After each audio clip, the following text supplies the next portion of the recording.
You wowed us all with a title race last season, but looking back with hindsight, maybe you could have rotated your squad more as you were bringing through your ideas, and 4 changes with great results today. How proud are you of the team? Yes, very happy, obviously. To win consistently is the most difficult thing, performing at the highest level as well. And we decided to make some changes because the boys played so many minutes and there are a few as well knocking on the door. And they deserve to play, and they did really well. Really cruel for Jesus to be sat in the stands, but he got to his feet to applaud Eddie Nketiah. Hasn't scored since August, but my goodness, a hat-trick, and then kind enough to hand the penalty to Vieira. Arsene Wenger brought him to the club. How much have you loved having him with you? Yeah, I was very happy for him. As you said, obviously he had a few games that he hasn't scored, and that's the most important thing for him, and he's been a bit struggling with that. Today I think he performed really well, took his goals and his chances really, really well, so really happy for him. Edgar, in the programme notes, said ahead of this game that you always change the ideas, as does Declan. He said the preparation for this was preparing for it like it was a Champions League match. Can you elaborate on that a bit more? Just coming back from Seville, I know it's tricky. Emotionally, it was a really intense match because it was a lot at stake. Before you have played City and Chelsea, and then you have to play at home. And I wanted to make sure on Thursday that they knew the game that we had to play and the difficulty of it, and the approach that was like any other game or better. And I think they've done it. How hard is it to make such a dramatic change against a team like Sheffield United, who put on really big and strong displays against Manchester United, against Manchester City? It's a big commitment, was it a gamble? A gamble to make changes? No, because I have full trust in my players, and to do that as well, they have to feel that, and you have to give them opportunities. And today was a really important game after the draw at Stamford Bridge, and the best way to give them accountability and let them be themselves is to play them. Tomiyasu as well, an incredible week for him in front of and behind the goal. Really happy for him. His 50th appearance, I think it is, and he scored a goal. And you see how much they love him, how the players were trying to push into the corner to celebrate with the fans. So a lot of positives today. Unbeaten still, back to second in the league, closing that gap back to 2 points. And Arsene Wenger, who built this stadium, just saying how proud he is to see you also being able to get big signings in, spend the money so wisely on Declan. What does that mean to you? Well, we know, you know how much I love him, how much it means for me. I wouldn't be standing here if it wasn't for him, because he brought me to the club and always trusted me. So it's a joy and privilege to have him around, and you still sense a lot about him here every time you hear. Thank you so much. Half. So this is where we're at then. In match week 10, we saw Spurs beat Palace, of course, on Friday to go top of the table, clear by 5 points at that time. Brentford beating Chelsea for the 3rd straight time at Stamford Bridge. Goals from Pinnock and Mbeumo making it possible there. Arsenal remain unbeaten after a big win over bottom club Sheffield United. Eddie Nketiah grabbing a hat-trick, and a huge first win of the season for Andoni Iraola's Bournemouth against Burnley. Burnley having a VAR ruling out a late equaliser for a tight offside call. Still to come today, Wolves against Newcastle. 5 games on Sunday, culminating in that Manchester derby at Old Trafford. So Sheffield United's misery continues, and as you can see here at the bottom of the table, they remain rock bottom on 20th position with just 1 point from 10 games played. Burnley are now second bottom, with Luton dropping into the relegation zone, but they've got a game in hand. Bournemouth move out of the bottom 3 to 17th by a point. The other move sees Chelsea drop to 11th after defeat to Brentford. Brentford move into the top half in 10th place after that win at Stamford Bridge. Newcastle can go 5th with a win at Wolves later. Arsenal are now second on 24 points with just 2 points off the leaders, Spurs. Well done. Congratulations. What an amazing afternoon for you.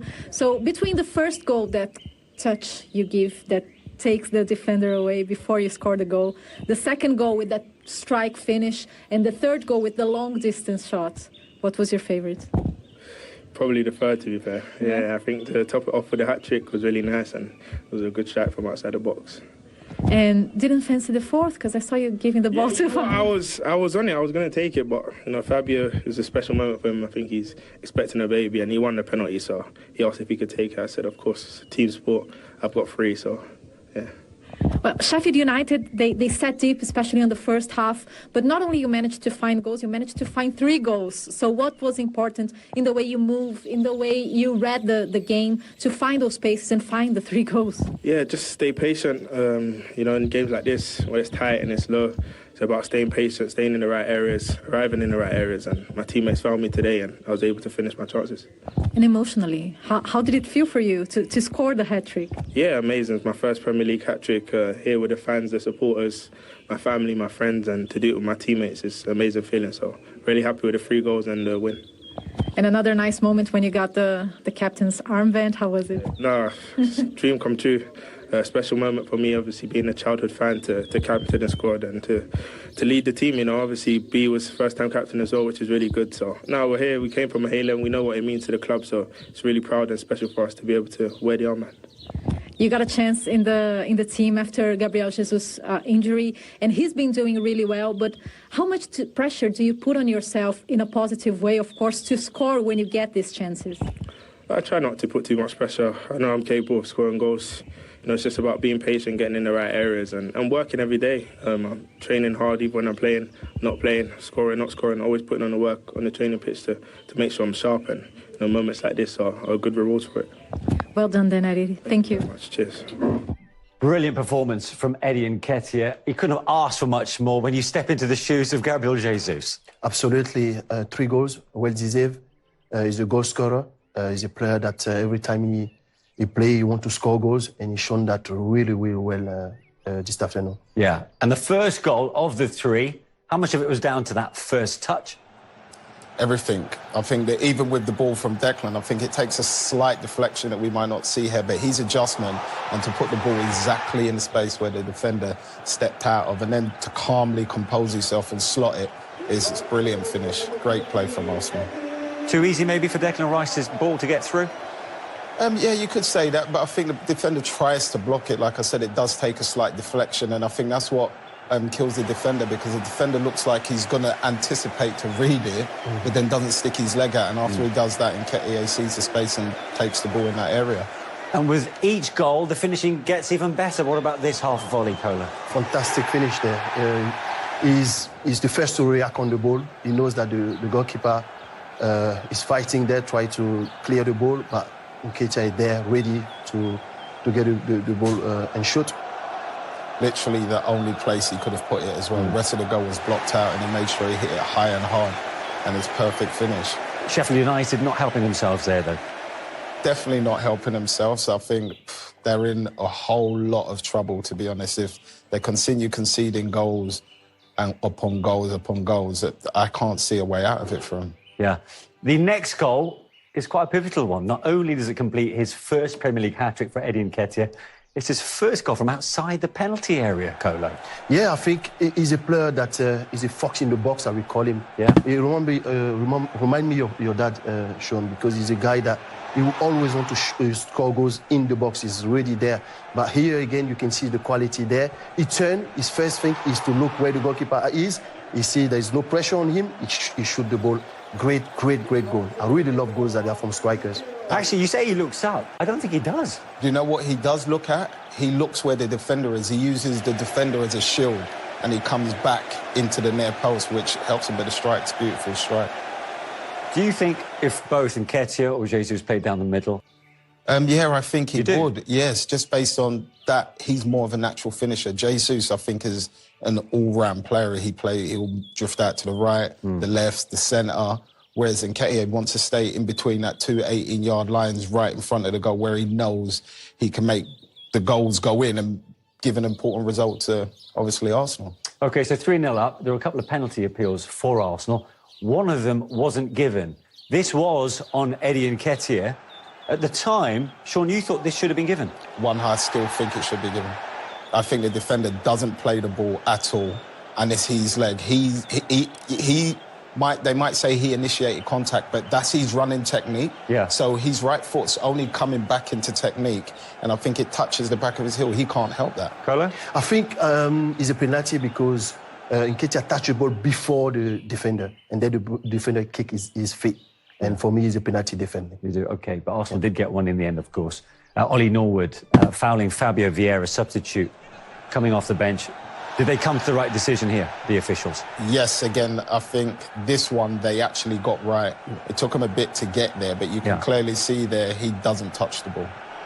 Colin? Absolutely foul, definitely. Well done to the referee there. Yeah. So that was given, and of course, clearly impact made by 2 substitutes, because later we'll see another substitute getting on the score sheet. But that was given. It's in the box. And the referee, after consulting his pitchside monitor, gave the penalty. But Nketiah not taking it. But it was Vieira. I can understand it. He's got 3 already, as he said in his interview, but I know some strikers, not naming them, once sitting in the green room, that said he wouldn't pass the ball up, but he would still take it. Yeah, that's Glenn Murray, by the way. But your dad would never. he would never turn down the chance of getting a 4th goal. Dad wouldn't, neither would Alan Shearer. Yeah. I don't think either of them 2 would. Yeah, and I talked about the impact from the substitutes bench because Tomiyasu also got on the score sheet for goal number 5. Not a bad finish, this, from him. Arsenal scoring goal on set pieces, which is really important. They can create chances in the game, but at the same time, they can score goals on set pieces, which is really, really important. And again, great reaction here. You can see the mentality of Arsenal players. They want to be the first to win every second ball, every first and second ball, and that's great from Tomiyasu there. And just to pick up on something that we heard from our commentary team, that's good for the squad. The fact that players can come off the bench and also make a telling impact. Would you agree with that? It's massively important because it's sometimes in games that team that are starting, for whatever reason, cannot break down certain aspects of a team. And for subs to come on and be able to change that, it also opens up space to those talented players that are already on there. And that's what you saw with Arsenal. Everybody was hungry to get on a score sheet up until that 90-plus minute, and you need that. And Carlo, talk about the perfect response after what we saw from Tottenham 24 hours earlier. Yeah, it's a great result for Arsenal, and I'm not surprised. Arsenal is a team that they want to win every single game they come out, they play. They want to score goals, they want to win. And I think after playing the Champions League and winning that game is perfect for them. They have to keep winning games. Yeah. Difficult to play against the back 5. The space on the side is really controlled, really, because they have 5 guys in the back line, which we know Arsenal's strength is on the side. With Saka and Martinelli on the other side, but they can't take on two guys all the time because they double up on them all the time. Yeah. But we could see on the goal is a deeper cross from Declan Rice who lead to the goal. Yeah, Eddie Nketiah is in, of course, for the injured Gabriel Jesus. Talk to me about his first touch. His first touch is unbelievable. I think his decision to notice the defenders out and tap it into that space, and then the sharpness to get onto it. But if you watch his whole run, he gets pushed out of the way, holds a... Declan just hangs back while all the Sheffield United players drop. And this is the space Kola was talking about, these deep cross areas. He doesn't catch it right, but this first touch is exquisite, and it's a great finish to top it off. Amazing finish there. Difficult for the defender because he doesn't see behind him, and that's why he just gambled just to anticipate the ball, but it's too late. Nketiah have the ball and in the box line. You can't touch him. If you touch him, it's a penalty. Great finish from Nketiah. And when you've got the big boots to fill of Gabriel Jesus, that's exactly what you want to be doing, isn't it? Yeah, I like this boy because he's a brave boy. He's not scared. When he takes responsibilities, he fight for the team, work hard, press, and in front of the ball, he's clinical. And that's what they need. 3rd goal of the season, but it's first since August. He'll keep him coming. He's almost like a fox in the box. I think when those balls are bouncing around there, when he's in that purple... 3rd goal of the season, but it's first since August. He'll keep him coming. He's almost like a fox in the box. I think when those balls are bouncing around there, when he's in that purple patch that he sometimes goes through, he knows where to put the ball in the back of the net, and that's something he'll keep continuing to do, as we saw last year when Jesus was out. He stepped in and he did very, very well. Yeah, clear-cut chances apart from that goal. Few and far between for Arsenal. What about this chance from Gabriel Martinelli, Kola? Yeah, just a pretty comfortable save in the end. Yeah, absolutely. Great shot. I think the shot is that clinical, and it's very easy save really for the goalkeeper, I will say. But nice play from Gabriel Martinelli. I have to agree. Sometimes when you're a winger, you try to get the perfect contact. I feel like he hit that one a bit too clean. And it's at a height where the keeper can see it, and it's a